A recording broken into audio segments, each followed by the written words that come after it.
It's Thursday again, tell everybody to lock in, grab some popcorn, a drink, and go and throw your AirPods in. It's the 1 hour show, constantly speaking facts. Bulletproof stats are always shooting from Matt. And when it comes to Kyle, you getting numbers and style. Jake is gonna educate you, he has that knowledge on file.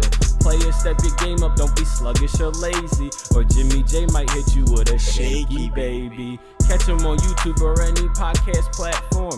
Breaking all the news down like Shaq does the backboards. No hot takes, this is where the hottest debate's at. Now kick your feet up, cause it's time for straight facts.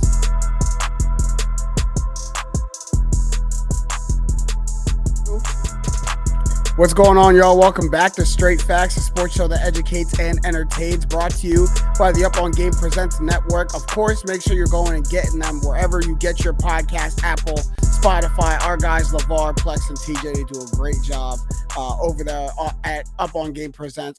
And this past weekend, actually, you guys know I go on the radio show every Saturday and do like my little On Your Head segment. And it sucks because I can't be there live at this time of year because I have so many responsibilities and Nova games and everything going on Saturdays, but I can listen sometimes, catch their response to my response. And this past weekend, I got on the Dolphins, and I'm on your head. It's so rich right in that territory. So I could not make a Tua joke and everything. And it was just a really good segment, man. So there's just so much good content coming out of there. And one of that is this podcast right here, Straight Facts Podcast. I'm your boy, Jimmy J. Full roster, man. Jake Galley, Stat Matt Robinson here on the docket. How are y'all doing? It's time to talk some NFL, man. Time to talk NFL playoffs. The best time of year. This is what we call second Christmas for football observers. This is, the kickoff of really and it's the best stretch, and it's also the most bittersweet because at the end of it, of course, we say goodbye to football, which is starting to creep into my mind as a sick individual. I'm already thinking about. You're already thinking about your team exiting from the playoffs. I have that already. thought when the Eagles aren't in it, but if the Eagles are in it, then I don't think about how football's almost over. One because seed. I'm just focused on everything. But for me, actually, next week is where I'm in football heaven because it's every playoff game is between either two teams that just won a playoff game. The games are two teams that won a playoff game and a team that was the best team in the conference versus a team that won a playoff game, instead of like a wild card where people can be kind of struggling and backing into the playoffs. When you get to the divisional round, you get 4 games and they're all against teams that think they can win every game because they're either the best in their conference or they just won playoff games. That's true. And y'all are in the driver's seat, right? In y'all conference, clung on to that number 1 seed. So how you feel before we get into the full scope of our NFL playoff preview, which we will get into? How are y'all feeling? Because you guys aren't part of this playoff preview, being the 1 seed. How do you feel going in? How do you feel your form is going to the playoffs? How do you feel about the other teams? I feel 100% absolutely fantastic. The Eagles have the best possible regular season you can have. I'm glad. Other than 17-0 technically, but the best result you can have is being the number 1 seed in your conference. And They have that. Their quarterback's healthy. Their wide receivers are healthy. Their defense is healthy. The only worry is Lane Johnson on how much his injury is because he's going to be playing through it in the playoffs. But that's all that matters. They got the 1 seed. They can fix their stuff during the bye and get ready. Eagles fans who got annoyed by last week really annoyed me. Yeah, Jake, you're awfully quiet. I'm comfy. I'm very comfy with where the Eagles are. Jake, you're awfully quiet. It doesn't feel great. Ultimately considering with all context of how the games played out in really the past 3 weeks is when I think Eagles fans have started to get a little uncomfortable.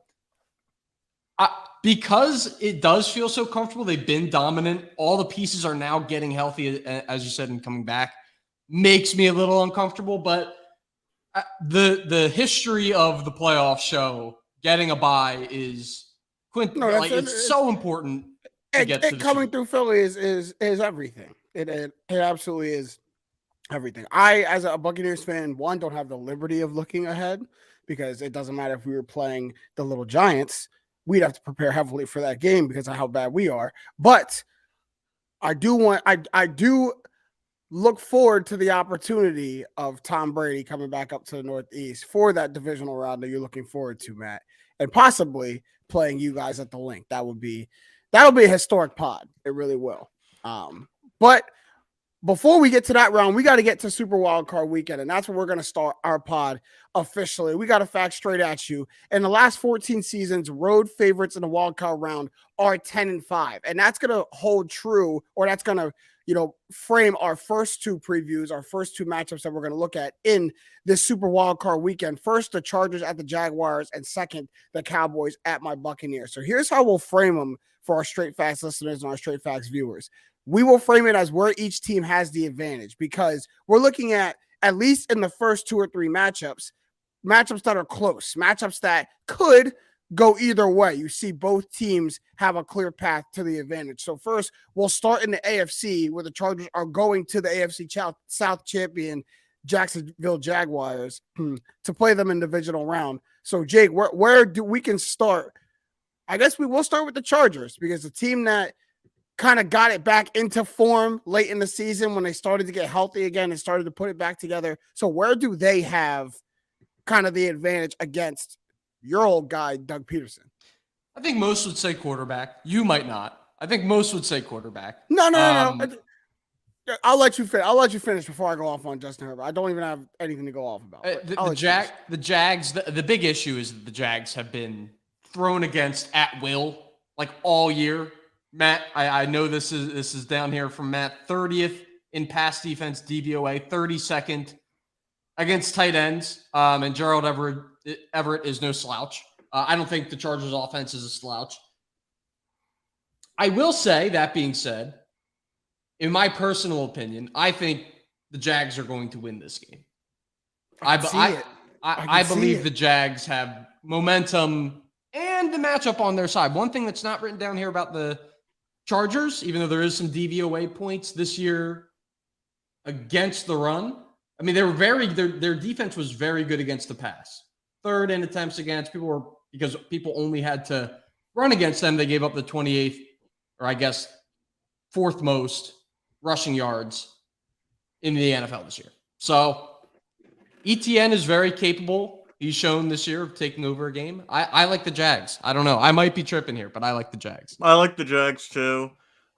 Peterson is 4-1 as an underdog in the playoffs, which is really unbelievable. 5-0 against the spread too.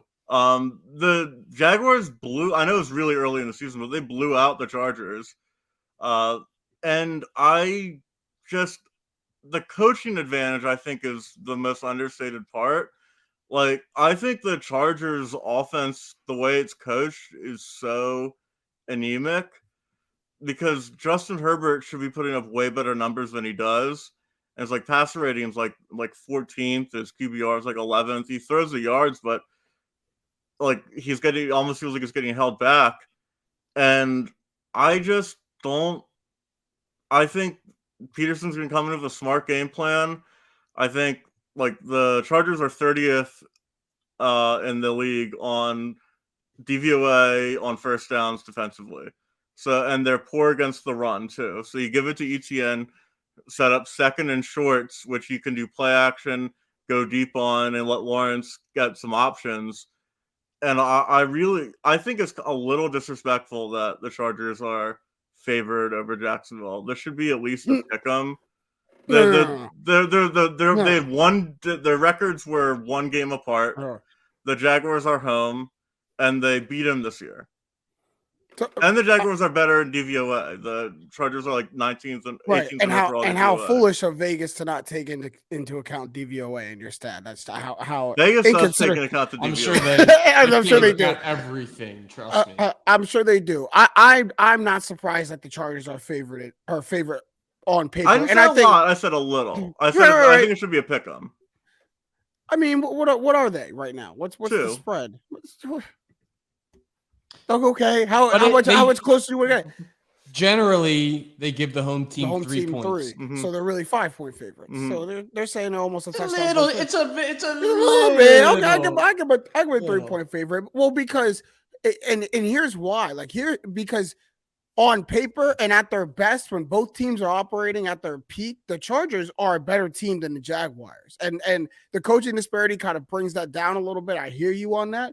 But if I'm looking at what the Chargers bring to the table, especially offensive-wise, and what the Jaguars bring to the table, I'm looking at the pieces that LA has, almost to San Diego, but that LA has, and I'm thinking they have the matchup win over Jacksonville. Now, I'm kind of with you guys. I kind of like Jacksonville on paper, or I kind of like Jacksonville in this game, but on paper, I see LA have the clear advantage. And one of the things I think that Jake's going to hurt Jacksonville is the DVOA stat you have right here, Matt, is the 31st in DVOA and 3rd and 4th and long.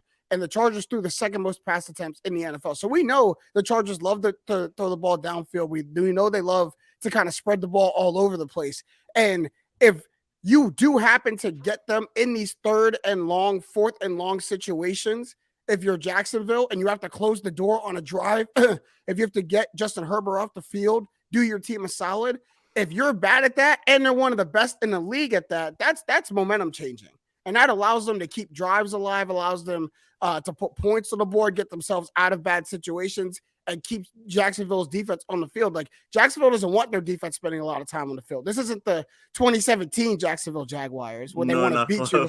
Yeah, when they want to beat you by their defense and keep Blake Bortles off the field. This is opposite. I need to get Trevor Lawrence and ETN and everybody on the field.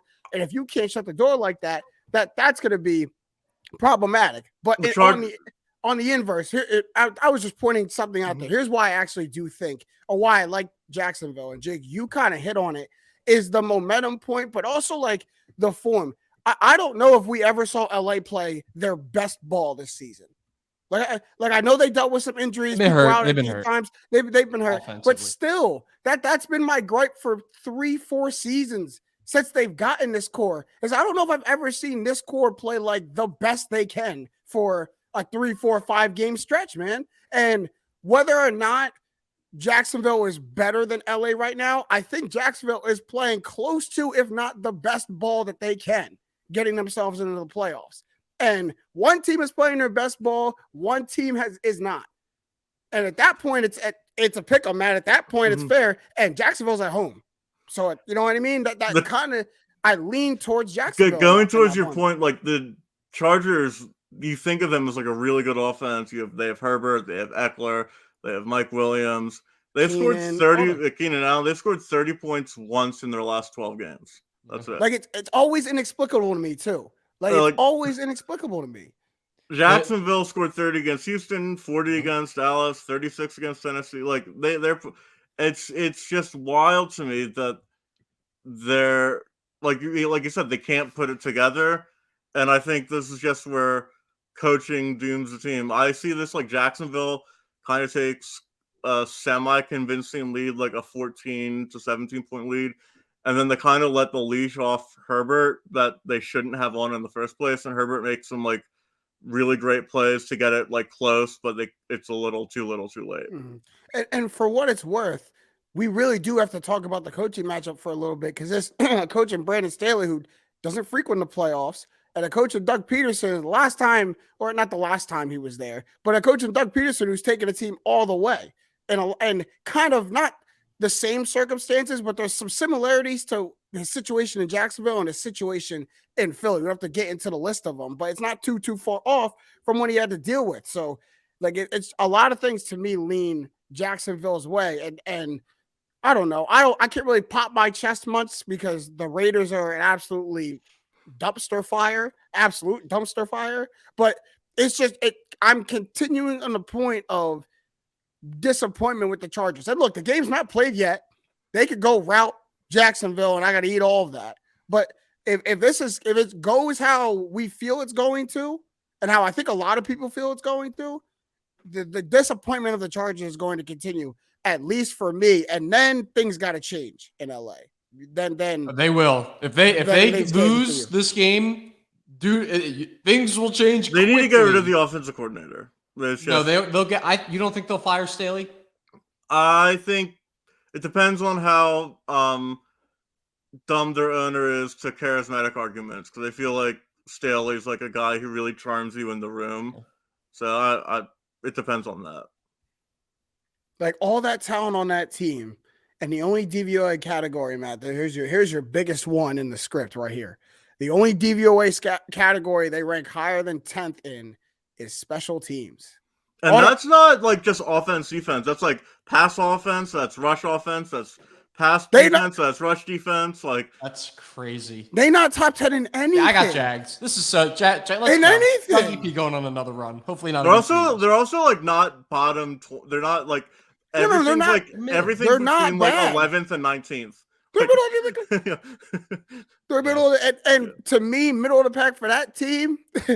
Like is disappointing. Yeah. Like it's straight. It's disappointing. You got to look at the Bills and be like, why is my team not that? That's what I'm. You got to look at pretty much any top team in the NFL. Why is my team not that? But we will move on to the next matchup. This one is the Cowboys coming to Tampa and taking on the Buccaneers and Tom Brady. 2.5-point favorites are the Cowboys. So we'll start with them before we get to us of where the Cowboys have the biggest advantage. And I'll kind of start with where they have the biggest advantage. And it's to me, for all that Dak Prescott kind of lacks in what he has shown and not shown, that performance he shown last week was terrible. They don't have good form coming in the playoffs right now. But when I look at the high caliber of the Cowboys offense and what it can do when it gets into rhythm, and how the Buccaneers defense lets up so many yards and so many opportunities, so many big play opportunities. I don't have to look at the numbers on the script either way because I know this already about how many big plays the Buccaneers let up, how many yards we let up, and the big play capabilities of the Cowboys offense. So a lot of ifs are being said right now in a playoff preview. If the Cowboys establish their rhythm on offense before the Buccaneers throw them off rhythm, like if the Cowboys get it on rhythm first and they go on the upper hand, it's going to be very, very hard for the Buccaneers to win the game. And I don't want to count my team. That's the only reason I say they won't win the game if that happens. But that's the recipe for success for the Cowboys. Get in rhythm early, get us on our back heels, and it's game over. It's what they didn't do in week one. We beat them 19-3 because they never got tempo established for them. We come out, punch them in the mouth, and they're having to try to play catch up the whole time. They turn the ball over, our defense smothers them, or whatever. If they come out, go up 7-0, 10-0, I get very, very worried for the Buccaneers. So that's where I think the Cowboys have advantage right there. For me, there's no scenario where the narrative after the game is Tampa Bay won. It's either the Cowboys won or the Cowboys lost. The result of this game is dependent on whether the Cowboys blow it like they are known to do. And this is like if you give Brady a shot in the fourth quarter when he could have stepped on his throat and he like comes back and beats you, that's on you. Like we've seen Brady do to like the Saints and the Rams this year. But there's no excuse for the Cowboys losing this game. Tampa's like, you look at their recent run of form, like they had to like do a 2-score comeback to not blow the division against Carolina. Like they're squeaking out wins. Who beat Seattle the week before? Look who beat Seattle the week before? James, who beat a playoff team the week before? James, this might be Matt. This might be a good time to like sit James down and have a talk here. Don't do that because with the Cowboys, I'm sorry. How'd the Cowboys look last week? I'm not saying I think they have a chance of beating the Cowboys. And honestly, it's only if the Cowboys lose it. The Buccaneers had a losing record. This isn't like disrespectful. They look when you look at a team. They had a worse record than the Detroit Lions. It is a disrespectful. When you look at a team that struggled, they had to go to OT against the formidable quarterback known as Trace McSorley. When you're going to OT, you guys are on your high horse right now. I bet y'all feel really good, don't you? I'm going to be rooting for. It feels really good to look down at us, and for those who had to battle to get to our playoff position. You guys feel good right now? You guys feel? I good just right had now? to get you prepared. I had a sense maybe you were. Tampa doesn't deserve to make the playoffs. They make the playoffs because their division stinks. It's like when Washington made the playoffs when they were 7-9, they didn't deserve but they made it. That they're the team. Like, is it possible that they win a playoff game? Like, no one else in the division deserves to make the playoffs either. Like, the Lions deserve to make the playoffs if we're gonna be like who were the 7 best teams in the NFC. But we did make the playoffs. No, I agree. So my point is like acting like we're being disrespectful, like you're clearly the least deserving. Would you want team. me to talk about your team like this? Well, if we were, I would hope you would. You could do like detracting things, but I would hope that you would stick up for your team like this. If I was talking about your team the way you're talking about. No, I'm fine with you sticking up for your team. I'm just countering. Also, we are sticking up for your team. So, like, what I said about Dallas winning or Dallas losing being the narrative, not Tampa winning, is basically because Dallas is 30th in the NFL in DVOA variance, which basically is how consistent are you. That's by far, like, the most inconsistent team in the playoffs. And, like, people are talking about the Dallas, like, performance, how they stunk against Washington. Last year, they put up 51 on the Eagles in Week 18 against the Eagles backups, and then they blew it against the 6-seed Niners team. So this is the Week 18. The Cowboys can go from horrible to great, in instant, and great to horrible in an instant. So I just think if the Cowboys play a good football game, there's no chance Tampa can win. And I hear where you're coming from, and I almost want to say I agree with you, but I do hear where you're coming from. Because if you look at Tampa's offense has scored. I think we've scored over 20 points. 3-4 times, 5 times all season. Scored over 25 twice, something like that. You're averaging 18.4 points per game, which is the lowest of any Brady team by far. It's ridiculous. So all Dallas has to do is end each possession in points. If you get 4, 5, 6 possessions in a football game, if those end 3 or 7, if those end in points, if you do not give the ball away, if you do not give the Buccaneers extra possessions and take points off the board for the Cowboys, that puts them in the driver's seat for the game. Because the only way that the Buccaneers unless we rise to the occasion, here's what I'll get to how Tom can rise to the occasion in a second.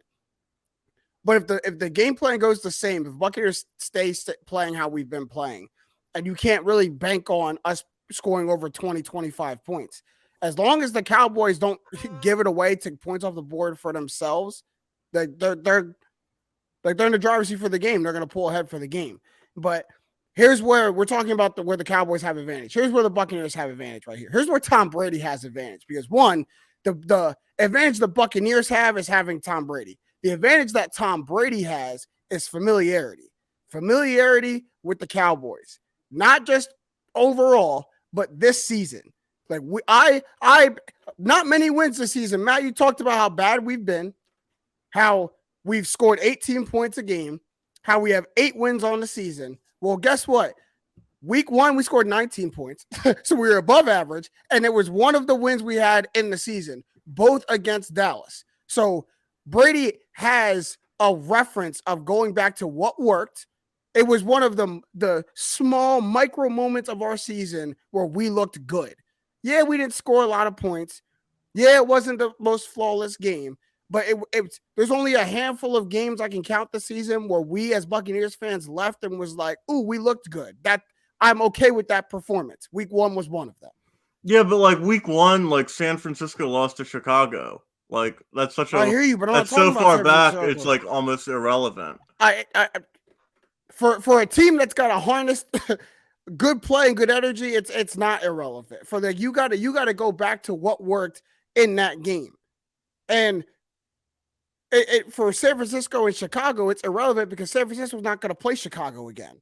If San Francisco had to play Chicago again in the playoffs, yeah, that game becomes relevant. No, I don't think so. You just referenced when we talked about the Chargers and the Jags. You just referenced the game they played earlier this year. I mentioned it in passing. Stop it, man. No, well, I didn't go deep on. Look at how they blew out the Chargers. You just mentioned the game and you used it as a reason as to why, your point was right. So that's what I'm saying. Let me jump in here. Everyone settle down.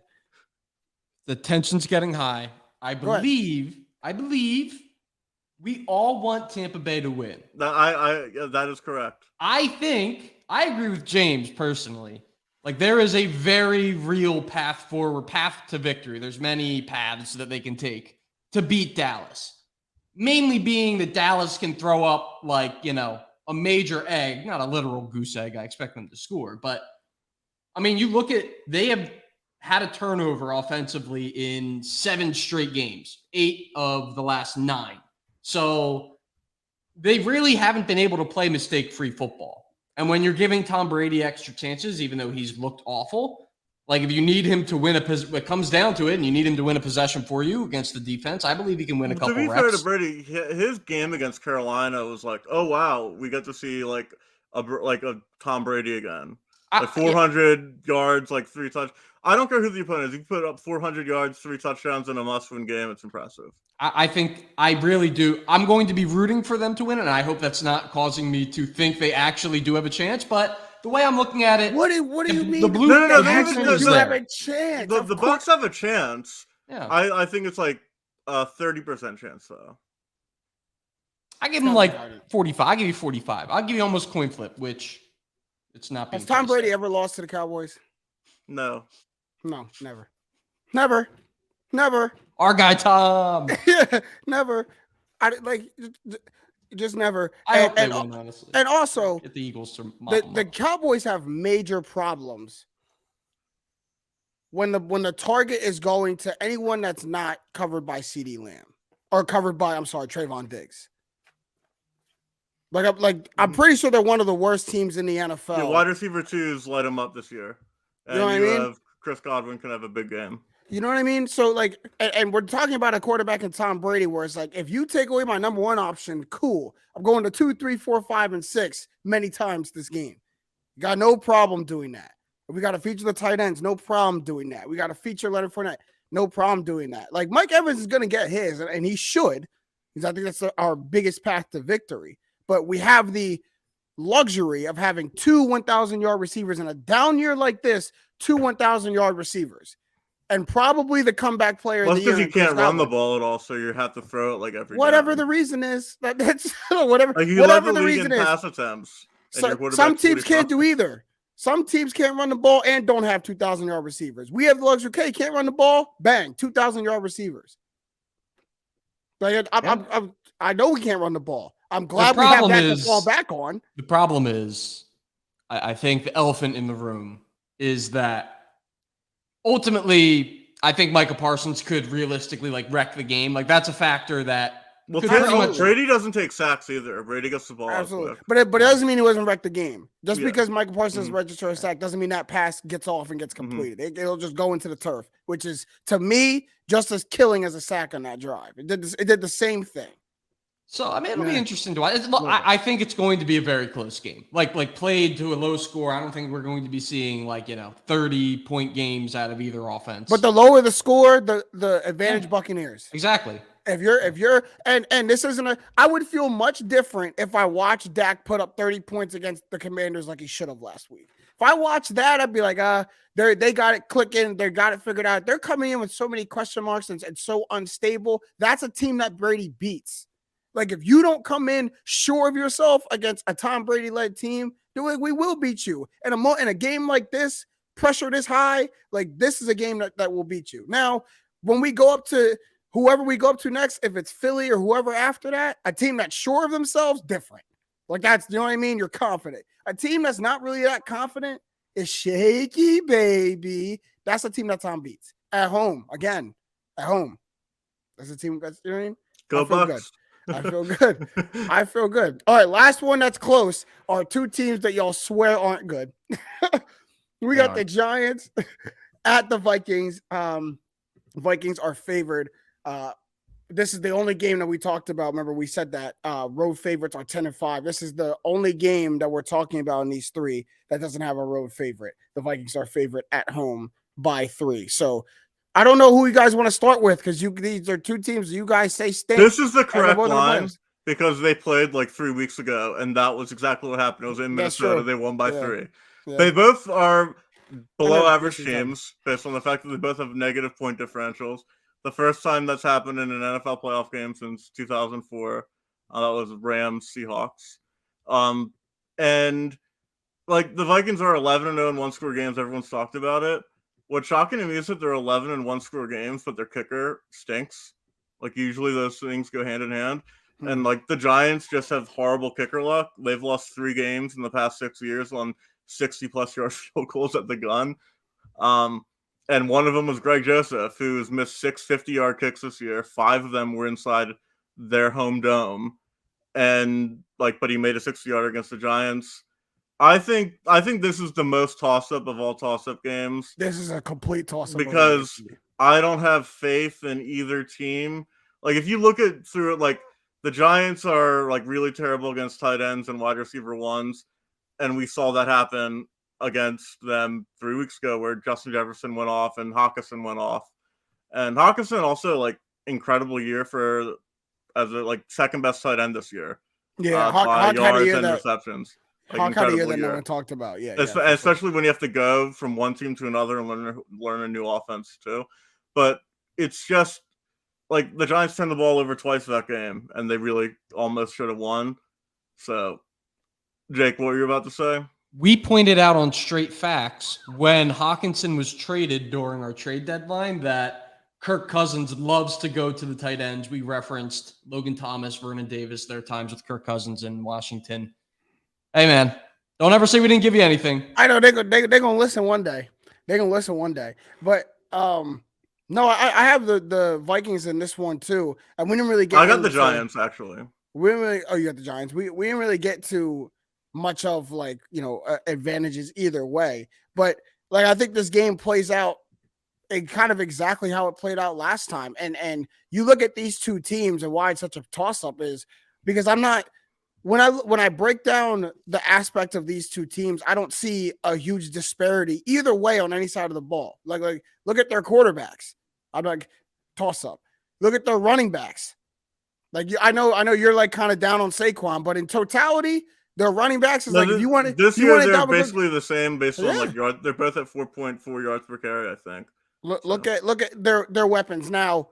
Well, the Vikings have better weapons. They absolutely have better weapons. They have better weapons, right. But how their offense performs as a whole, how their passing attack performs as a whole, how the Giants' passing attack performs as a whole, how their defense performs as a whole. So what the Vikings did in that first matchup and have done more than the Giants' defense this year, create turnovers, get their offense back on the field. They created 2 turnovers in that first matchup against the Giants.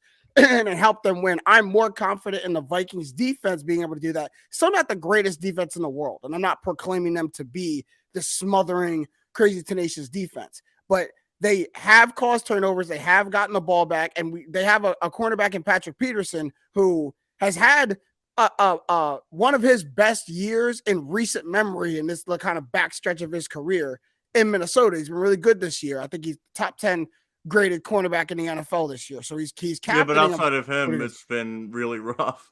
Hey, but again, the Giants. All we need is one.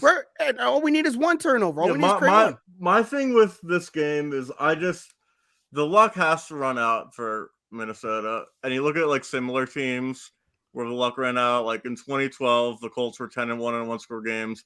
They lose the wild card game. 2016, the Raiders were 9-2 in one-score games. They lose in the wild card round. Last year, the Raiders were 7-2 in one-score games. They lost in the wild card round. Like this isn't a sustainable method, and I think like you just because they're real, I don't think being really good in one-score games is something that is actually like predictive of what you're gonna do in future one-score games, unless you have like an all-time quarterback. No, and they don't have that at all. But I hear you. One, what time is this game played?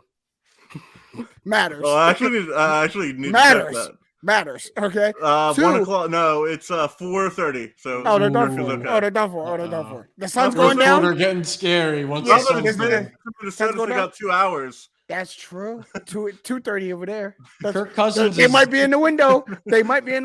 But before you go, Jake, here, I only count up what I have to you, Matt. That's true. And I don't like when teams kind of lean, or when people lean on teams being good in one-score games or in close games as a tool for why they're going to win.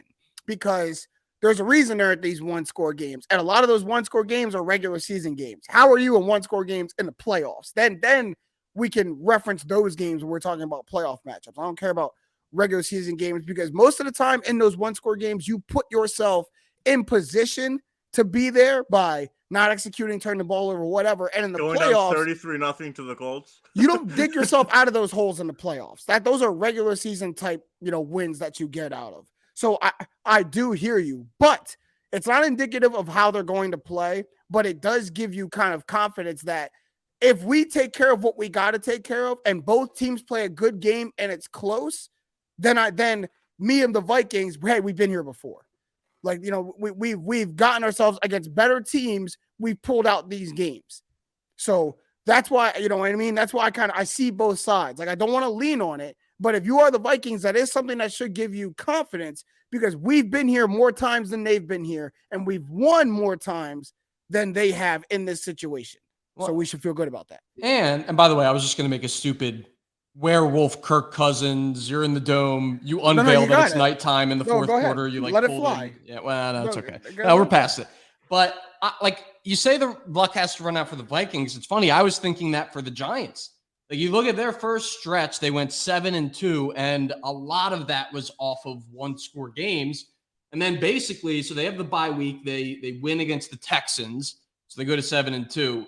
After that, they won 2 more games. They went 2-4-1 in their remaining schedule, so including a loss to these Vikings.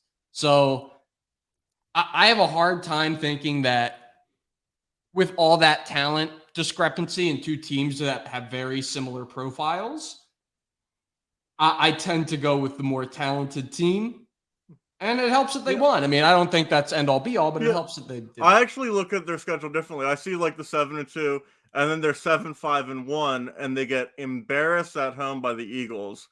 And it's like, oh my gosh, their season's falling apart. They have to play at Washington for basically the last wildcard spot. Yeah. And like they recover and win that game. They lose a really close game to Minnesota, and then they win the game against the Colts that clinches them the playoffs. And then last week doesn't matter because they don't play anybody. So I think it's more the fact that they bounce back. I feel like they had their I don't feel like they're in their free fall anymore. Like they overperformed in the beginning, then they kind of went back to average, and then since that Eagles blowout, they kind of been what they are. Yeah. Where they convincingly beat Indy, they lose a close game to Minnesota on the road, they beat Washington for the playoffs. But the only reason they're in the playoffs, the way I view it, I mean, it's interesting to hear that's. I mean, I think your way of looking at it, especially with taking the Eagles game out, makes sense.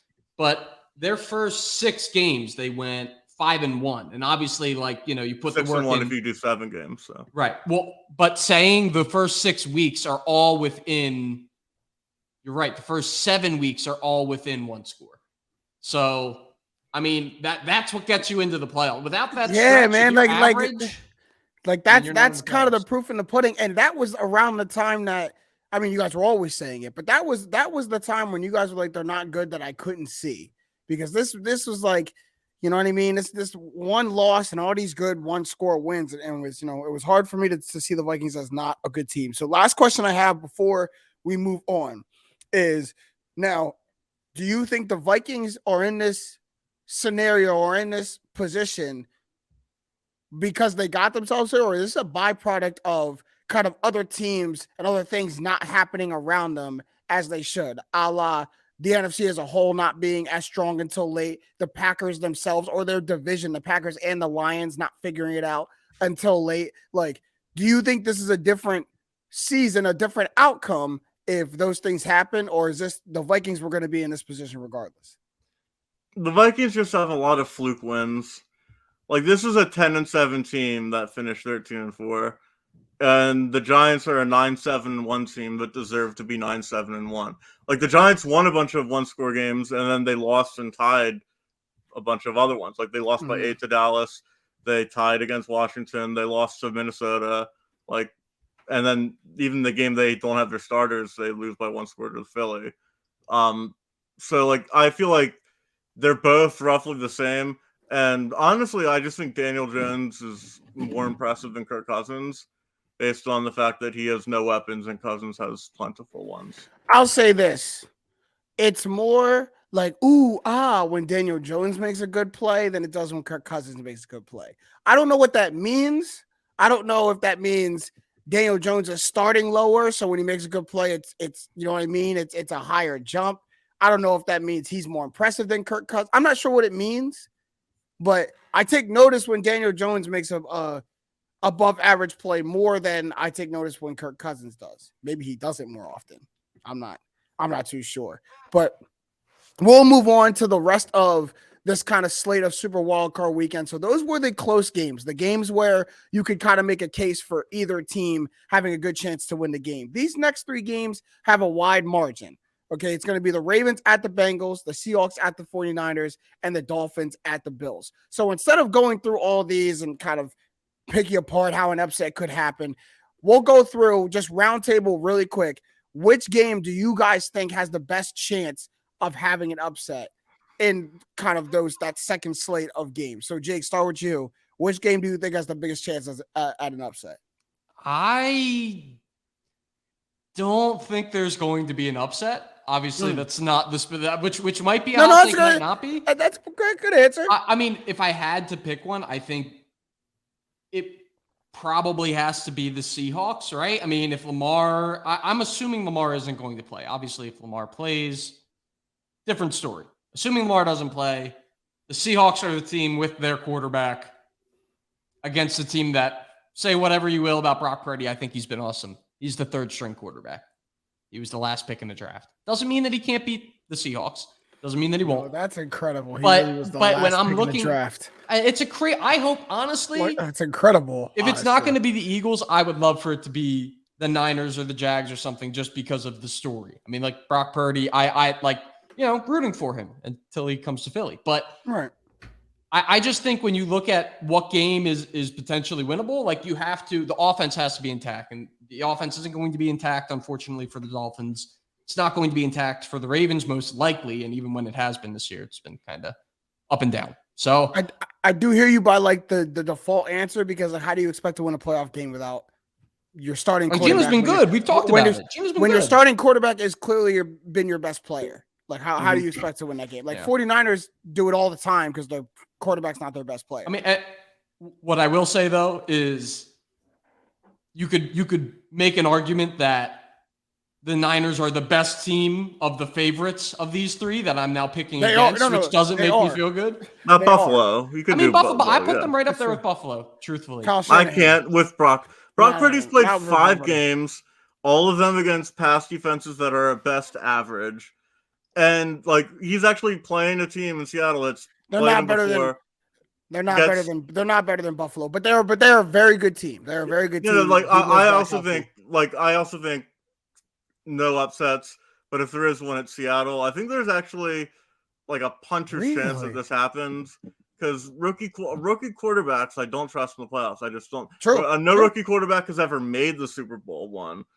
So, like, since 2011, rookie quarterbacks are 2-10 in playoff games, and their 2 wins were against other rookie quarterbacks. It was Russell Wilson versus RG3 and TJ Yates versus Andy Dalton. So it's just really difficult. I think Purdy will do enough to get it done, and even if he plays poorly, I still think San Fran can win. But like, the 49ers have their offense. I mean, the Seahawks have their offense intact. There's if there's a weakness again in the 49ers secondary, is that they're average against wide receiver 2s instead of fantastic everywhere else. And there's DK Metcalf and Tyler Lockett. So, but like, it's not going to happen. But I think if it does happen, it wouldn't be the biggest surprise to me. Matt, we are massive Seahawks fans, massive Seahawks and Bucks fans this week. I don't know about you. Those are the 2 you can knock those 2 off. I hear you about the inexperience point with Brock Purdy, but Kyle Shanahan, have no fear, because if the game plan is just do enough to win the game, oh brother, do I have the coach for you? Just do enough to throw it right there 10 times. You throw it right there 10 times, we're gonna win this game, buddy. That's what Kyle Shanahan says to his quarterbacks, and it works. So I'm kind of leaning towards where you guys are saying. No upsets, but if I had to pick one, I'm actually going Baltimore at Cincy, and it's because of one, these are all division games, so all of them have like there's your puncher's chance right there. It's just the fact that they're all division. Not games. the Dolphins. Dolphins have, I'm gonna say the Dolphins have zero, no shot. Zero chance. No shot. Absolutely no shot. So when you look at the Ravens at the Bengals, the Bengals, for what it's worth, man, the sacks thing still has not gotten better. They're still 6th in the league in sacks. That's better. They were last year. That's true. Okay, it's marginally better. Right. No, it's like you went from unbelievably horrible to just you're still in the bottom. To just one of the worst. Instead of worst, or one of the worst. You're still in the bottom tier. They're in the bottom tier, and this is a Ravens team who I believe they're top 5 in sacks this year. So a team that gets after the quarterback, and of those 3 teams, if there is a team where actually probably the Niners, but I'm next to the Niners, I'm more confident than the Ravens and the Dolphins of the rest of their team winning the game around their quarterback.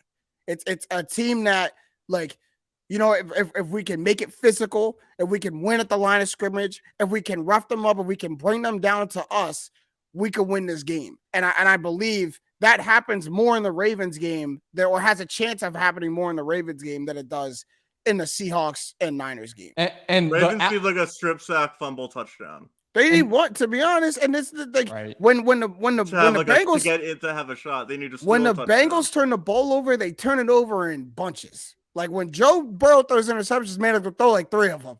Like if I'm giving percentages on likelihood, I'm gonna go 15% chance Seahawks, 5% Ravens, 0% Dolphins. The Ravens have it's more of a chance than 5. I don't know. The Bengals are playing tremendous football, but that's the Ravens mantra. They have 1-2 seasons where they had one of the best offenses in the NFL, but the Ravens hang their hat on our defense. Like is going to intimidate you, win games, and rough you up. And this is a opportunity to do that and to do. They've also blown a bunch of leads this year. So even if they surprisingly take a lead and it's like 20-7 going into the fourth quarter, I still think Joe Burrow is going to come back and win that game. And I mean, they're the higher seed for a reason. They should be expected to win the game. But if I saw an upset happening anywhere, I see it happening Baltimore and Cincy. So we'll move on to the second part of our episode here. We'll get through this pretty quickly. So every season has some unsung heroes, right? You can't get to where you are without this person kind of doing the stuff that nobody talks about, being the unsung hero of the team. And we here at Straight Facts have identified the biggest unsung heroes of this NFL, this 2022-2023 NFL regular season. So Matt, I'll start with you, man. Who has been your unsung hero of the season and why? For me, it's been Daniel Jones. Daniel Jones finally has it is kind of a contract year for him in a way. He has no weapons really. Their leading receiver Darius Slayton doesn't have a 100 receiving yard game. And get like Richie James and like Isaiah Hodgins, and Barkley does some stuff out of the backfield. And he's just never been that good. But with absolutely no weapons this year, he finishes with like a 92.5 passer rating, but also like a QBR that ranked him 6th in the NFL. So like his passer rating and QBR is higher than like Justin Herbert, which I think is both a great job by Brian Daboll and Daniel Jones, and holy crap, what a horrible job by the Chargers coaching staff. Daniel Jones went from like this guy stinks to, hey, this guy's he's like a real star. He's got something there. He's a guy. And I think he's a guy. Like there's some like delusional Giants fans on Twitter saying, well, actually he's better than Jalen Hurts. He's the best quarterback in the division. Just look at the weapons. It's like, guys, just calm down. Like, he's a guy. He's good. He only threw 5 picks this year. Like I'm happy for him. Like I never thought he was good coming out. I never thought he was good at Duke. He's like a legit NFL starter, and there's a chance that he's like a bottom end of the top. Like he could have a Jimmy Garoppolo career. You said Kirk Cousins' career not too long ago when it Kirk Cousins put up like high. He's opposite Kirk Cousins, because Kirk Cousins throws a bunch of touchdowns, but a bunch of dumb picks. Daniel Jones never It's almost like an Alex Smith. He's Alex Smith. I'm gonna call him Alex Smith. There you go. Hey, if you could do a lot worse than Alex Smith, to be honest, I believe. Jake, who's your unsung hero? Okay, so if I were to tell you that Tyler Algier of the Falcons starting 7 games, recorded a 1,000-yard rushing season, would that surprise you? Yeah. Yeah. Considering what and where the Falcons are, what they did, yes. And considering Cordero Patterson's presence, which he was, again, out and in, and that's why Algier started 7 games. And honestly, some of the performances aren't really anything to write home about. A lot of 3 yards per carry performances in those starts, but a couple of he gets like the goal line carries though, so like that's why. Against the Saints, he really lit them up on the ground too, which isn't something you always see. I think that was in the middle of the season, but he's on my fantasy team, which is really the only reason that he's your unsung hero. He was because he didn't get any. He didn't touch the starting lineup one time. Maybe one time actually he did. Maybe one singular game. But he is an unsung hero, and I was stunned to find out that he did have 1,000 rushing yards this year, very quietly on what was not a great team. He only ended up with like 3 touchdowns. So I think there's room to grow for him. He looks like a goal line guy. That's why I just assumed he's a big guy. Well, Cordero is too. That's the issue. So I'm sure they might split work around. You also got to get to the goal line to get right. That's the other issue. They load up. They know Mariota's not throwing it into the end zone. Yeah. So yeah, I was impressed by his outing. Rookie year. Good one. So for mine, my unsung heroes, I went coach's route because players get a lot of the press, but I think there's some coaches that didn't get as much press, or I'm just going to give them more press because I think that they deserve it. And because I went this route, I almost said Doug Peterson. I kind of want to give him just an honorable mention of a shout. Because, he might win Coach of the Year, though. Yeah. So he's gonna get his shout.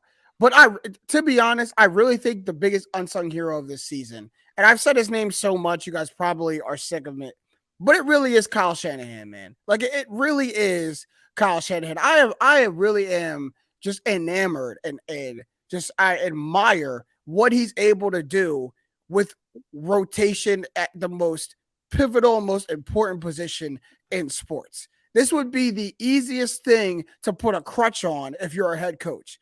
Oh, I never have my starting quarterback. Oh, my quarterback's always injured. Oh, Jimmy Garoppolo is my quarterback. These are easy crutches to have as a head coach as to why you're not succeeding and the reason that, kind of seasons go awry or you don't have, as much success, but he doesn't. And in fact, he does it in spite of these things. He takes Jimmy Garoppolo and Brock Purdy, quarterbacks he didn't sign up for. He takes these guys to NFC championship games, Super Bowls, number 2 seeds in the conference. Like, just think about in one season, how much rotation at the quarterback position the 49ers had.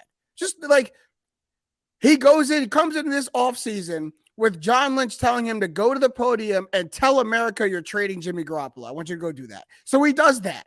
Only for them not to trade Jimmy Garoppolo. Only for them literally not to trade them. So then he goes in with Trey Lance. What happens immediately when the season starts? Trey Lance goes down for the whole season. So now you got to go back, look Jimmy Garoppolo in the face and ask him to be your quarterback and then go win with him. So you do that. In the midst of that, Deebo Samuel goes down. Now your best and most creative weapon goes down outside the quarterback position. Kittle missed some games too. Who finally got Deebo back? Oh, what happens? Jimmy Garoppolo goes down. Now you got to go to the last pick of the draft to be your starting quarterback, to go make a playoff run, to go try to secure a playoff position. The guy who lost the Cheez-It Bowl last year.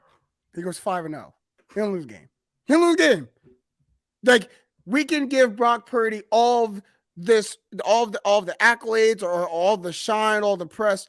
Great. Because still someone had to go play the quarterback position at a proficient enough level to carry out the game plan and win for Kyle Shanahan. Good on Brock Purdy for doing that above expectation. But don't get it twisted. The reason Brock Purdy is able to succeed and the reason any quarterback succeeds in that offense is Kyle Shanahan, man.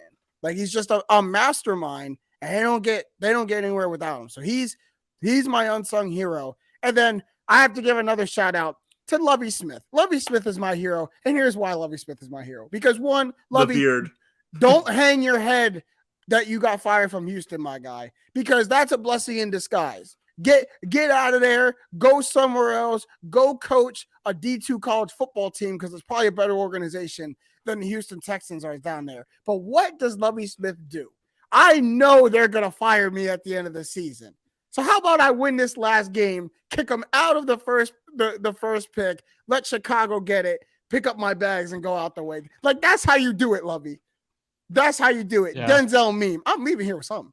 Yeah, Chicago's got to be so proud of him too. And former Chicago head coach too. Hey, I'm leaving with something. Why. That's too like funny. You want to fire me? I'm taking the first pick with me and dropping it off in Chicago. You know what? Just out of board, Lovie. That's how you do it. That's how you do it to the Houston Texans. But we're almost out of time for this episode of Straight Facts. As always, we can get some shots up at the buzzer. Who's got a shot up at the buzzer real quick? I'm going tomorrow and Friday to be I got called in to the mothership up at Odyssey. So going up there for some meetings over the next 2 days. Where's the mothership? It's on Hudson Street in New York. Manhattan or wherever. I'm not a New York guy. Yeah, so it's a little nerve-wracking. Never done the whole business trip thing before, but looking forward to it. And they pay for your hotel room and all that, the whole shebang. Yeah. The whole kit and caboodle, huh? Yeah. The train there, the train back. The only thing that stinks is my train back on Friday is 5 p.m.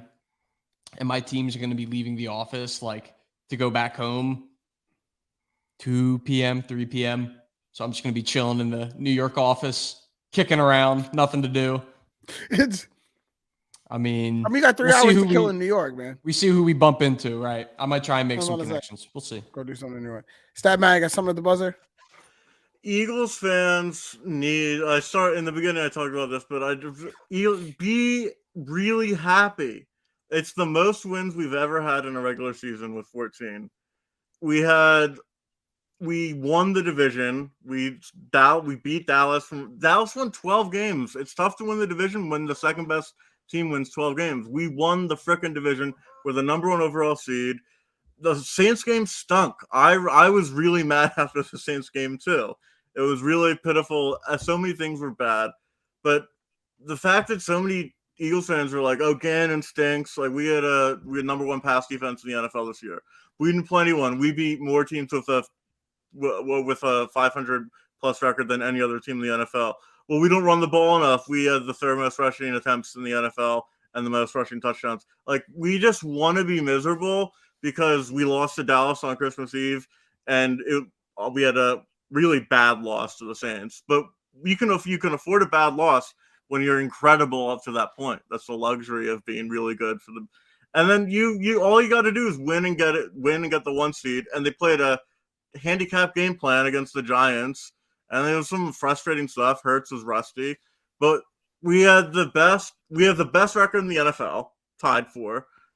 We're the number 1 overall seed, and Jalen Hurts was an MVP candidate, and we have 1 superstar wide receiver, 1 star wide receiver. Be happy. If you can't enjoy your team's success, you don't need to inwardly look. Something's going on with you that you're can't enjoy this. All I'm gonna say, man, is get it together before Brady come up 95. I hope we're gonna beat down the Bucs. That'll be nice payback for last year. Get it together.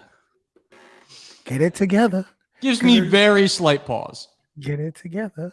Because if all this turmoil while we coming up 95, man, you got 2-hour plane ride to get it together. Let's do it.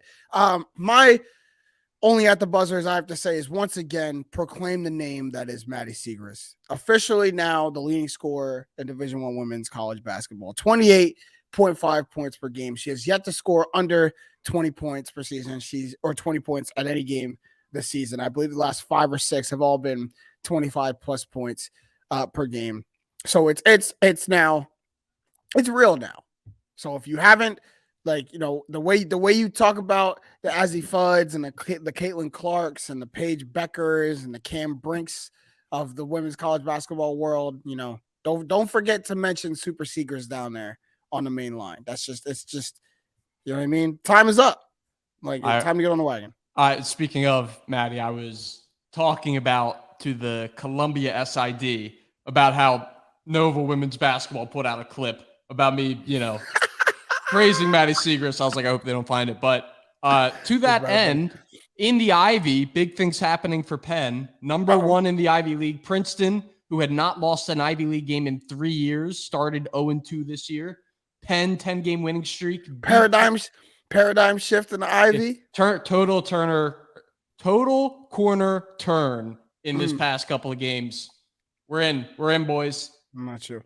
And then when I go to the men's side of Villanova, just have faith, attitude. That's all I gotta say. That's all I really can say. Hey, us Temple fans are here to pat you on the back. We've been here, man. The NIT is calling. It'll see both of us this year. Don't you dare say that word. Don't you dare say that again. Not even gonna go there. That's all the time we have for this episode.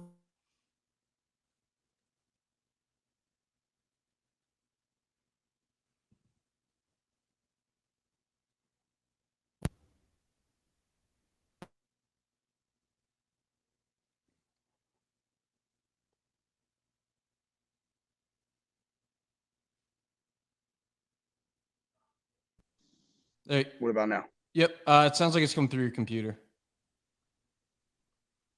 I mean, honestly, it's the outro. That's all I gotta do is the outro. Oh, there you go. No, I know I'm good. I'm good now. Yeah. I went all pod without hitting my wire, and I hit it at the very end. And I saw literal it. Last sentence. Literally last sentence. I was like, fuck. And I saw it. Okay. I'm just gonna go through just the ending real quick.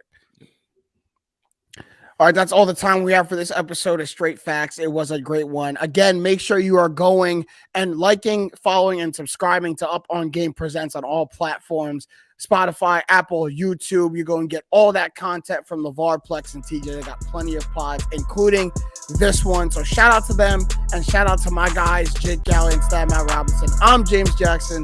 These have been the facts. Straight up.